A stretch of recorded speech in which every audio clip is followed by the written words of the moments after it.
Hello everyone, my name is Jeremy Cooper. I'm the Senior Director of IT Operations over at Charles River Labs. Charles River Labs is a contract research organisation. We have about 15,000 employees worldwide. We have about 100 different locations, and we provide services to large pharmaceuticals, biotech, startups that need some discovery work done, or they're working through safety and they need additional resource. So pretty busy times for some of our departments at the moment. And this is kind of a really strange time. It feels very unusual presenting to a camera. My son's downstairs, but no one else is in the house, so I'm going to assume that you're all engaged, you're all making notes, and all clapping away. But all jokes aside, I hope the information I can give over the next 10, 15, 20 minutes or so is of value. So what I'm talking about is the topic was, have you tried turning it off and on again? And this always makes me think of the IT crowd. So anyone that's seen it, it's a comedy about the IT support team, the business, and how they're kind of perceived and how they really try and fit in. And at times like this, it's great to have something that can make you smile. So I've actually watched a couple of episodes of it because of this title. Going through this whole presentation, the big thing I believe in is there is no sort of, something is not just positive or negative. There's a balance between the two. So that's really important to understand here, that this is not a completely negative situation. Yeah, there's some positives that come out of it. I'm getting to spend more time with the kids. My youngest has learned to ride his bike without stabilizers. There was no way he was sort of doing it enough before lockdown, but because of that, he's been doing that. So that's fantastic. Yeah, people have got time to join presentations, create additional content and bits like that. So there's definitely some positives. Obviously there are negatives as well, and I'm hoping everyone's kind of staying safe. And again, one of the things that really we focused on during this situation was, there's a really good quote by William James, which is, it's our attitude at the beginning of a difficult task which more than anything else will affect its successful outcome. And I think this is so important. It's how you set yourself up for success. You know it's going to be uncomfortable, you know it's going to be really busy, but if you set yourself, you engage correctly, it really does help. So the first bit I wanted to talk about, how you ensure your high level of customer service. And this is really hard because there's a lot of nerves within the organisation. There's a lot of nerves within your own team, and what we were trying to make sure is people didn't start to feel isolated, disengaged, and kind of in on themselves, that they're in it alone. So what we really focused on at Charles River, and the kind of first email I sent out when we knew this was going to do, was kind of a call to action. So this was a communication to all of my service desk and help desk team, the site services, and some of our service management group, which pretty much said, I'm not too worried about service levels. Like, there's some metrics in there that we know aren't going to be very good over the coming weeks and months, and that's okay, because I had a more important focus. We wanted to make sure the customer service was fantastic. Yeah, we needed to excel at that. So if the time people spent on the telephone was a little bit longer than normal, or their resolution times was a little bit longer, or their first call resolution wasn't quite as good, that was less important to me than spending the time with the user, really understanding their problems. Yeah, we had a lot of people that have never worked remote before, so they were having to take laptops home that they'd not really done. They were having to sign up for VPN, and what we wanted to say is, like, spend a bit more time. Talk them through stuff. Don't feel like just give them the how-to guide and set them free. The other thing we were sort of saying is, they're going to be frustrated. There's things going on outside of work that you don't know about, and are going to be pulling them down. It could be that one of their they're fully employed by Charles River, but one of their partner may not be anymore.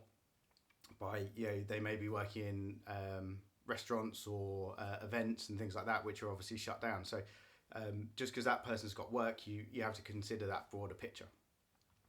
And then also, it feels really isolating. I work from home a huge amount, so this hasn't really affected how I work, how I engage. I enjoy video conferencing and bits like that to a certain limit.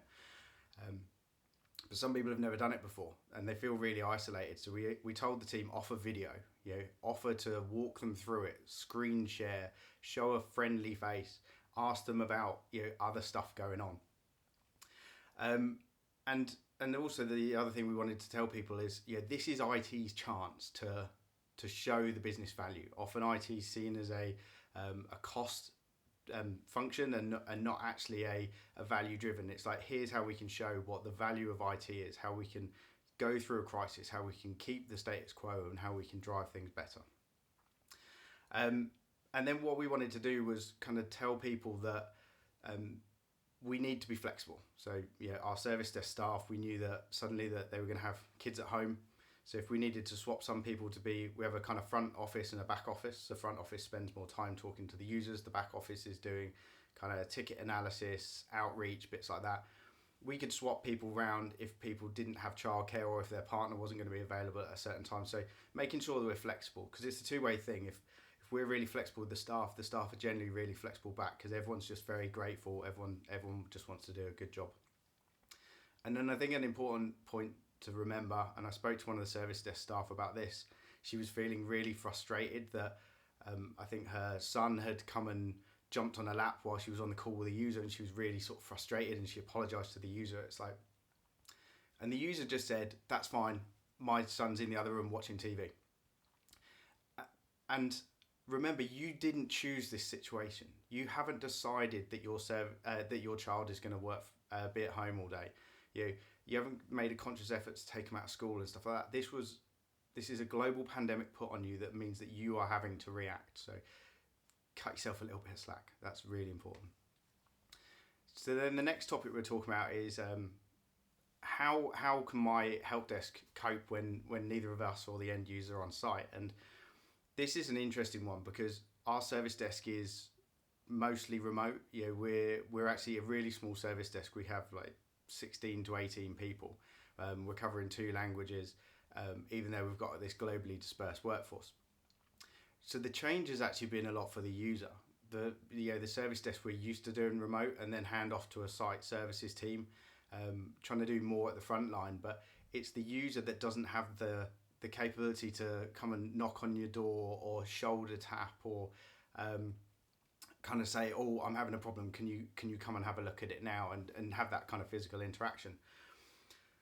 So that's the kind of big shift for them. And people have kind of, I've had people IM me and say, oh, how do I get hold of the service desk? It's like, how do you not know? And they go, oh, I always used to just walk and talk to Steve and that was on site and bits like that. So it's been a real shift for them. And then what we kind of said is, the user's not used to this. So again, the user can't come up, put their laptop and say, fix it. So we've kind of gone beyond that normal set of questions that we have. So the normal troubleshooting and triage, sort of asking a few more questions to really understand the problem. Because then if you have to escalate that ticket off, someone working from home is sometimes a lot harder to get hold of, because there's personal things going on. They may not have their desk phone number. You may not have their mobile number. So the more stuff we could do in advance, the better. And then what we've actually seen is this is an opportunity. So I feel at Charles River, one of the things we have is we hand off a lot more to site services than we should do.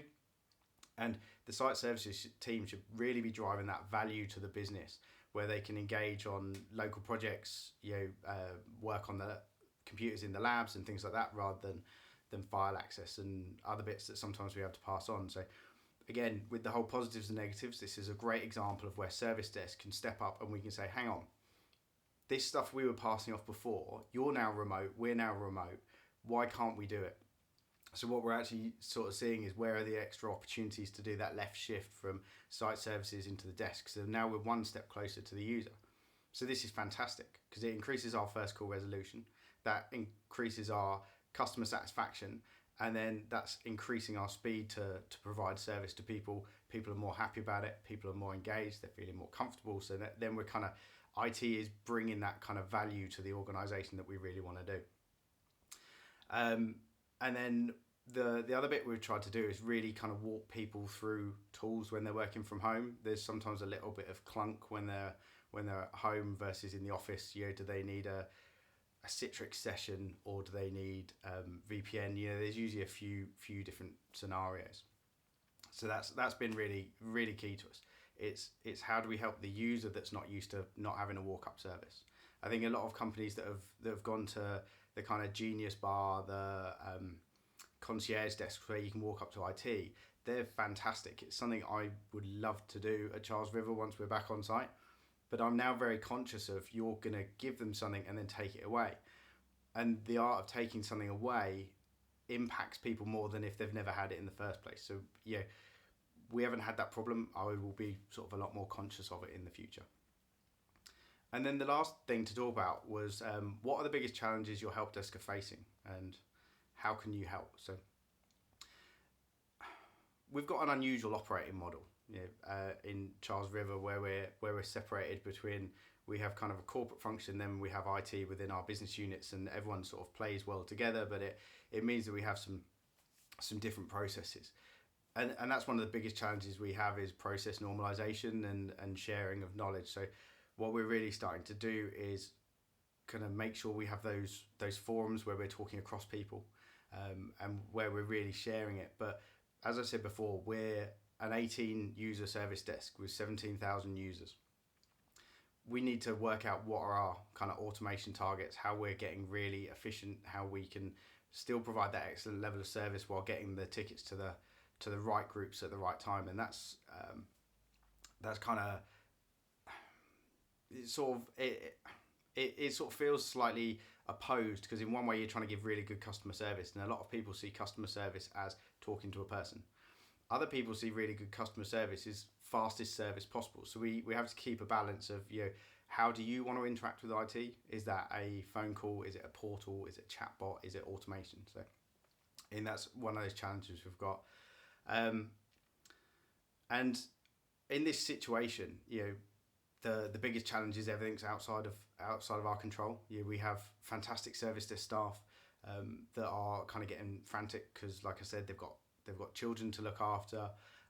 They've got their partner that's out of work, so suddenly their income has halved depending on which country they're in. Obviously, the UK, there's some really good schemes going on at the moment, but access to those is delayed. But some countries aren't even offering those services.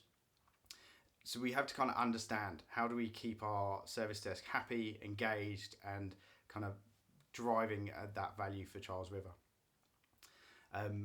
The other thing we're looking at is, how do we get better at our comms and knowledge sharing?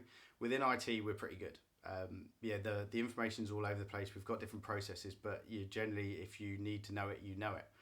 But what we're finding is the business don't have the information that they should probably have in advance.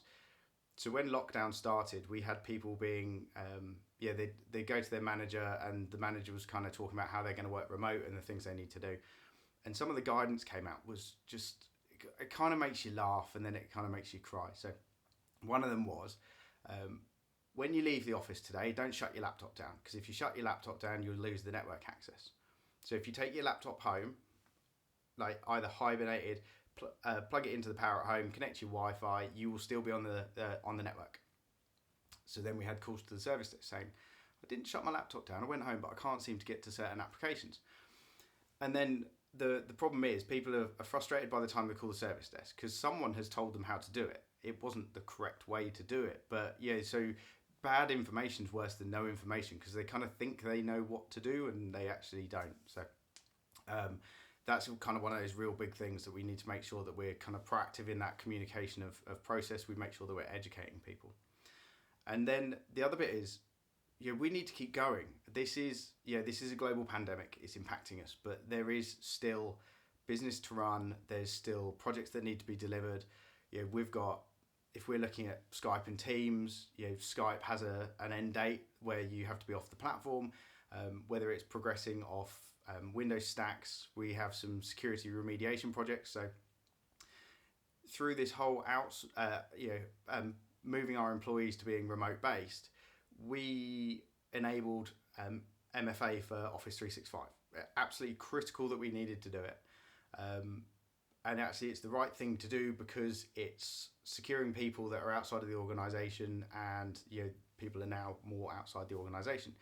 But that was something really challenging, because we couldn't do a lunch and learn, we couldn't do town halls and stuff like that. Everything was kind of out communication, but we still needed to do it. So that challenge is really, how do you balance what you're doing for the pandemic and also what you just need to keep doing? We're just about to start the kind of final sprint on our ServiceNow implementation, which will be done in the summer, and I'm really pleased that that's coming along, and grateful we're going to get that done. But in some ways, is that the right time to do it? And it is, because it's for good service. So we kind of need to keep those projects going along.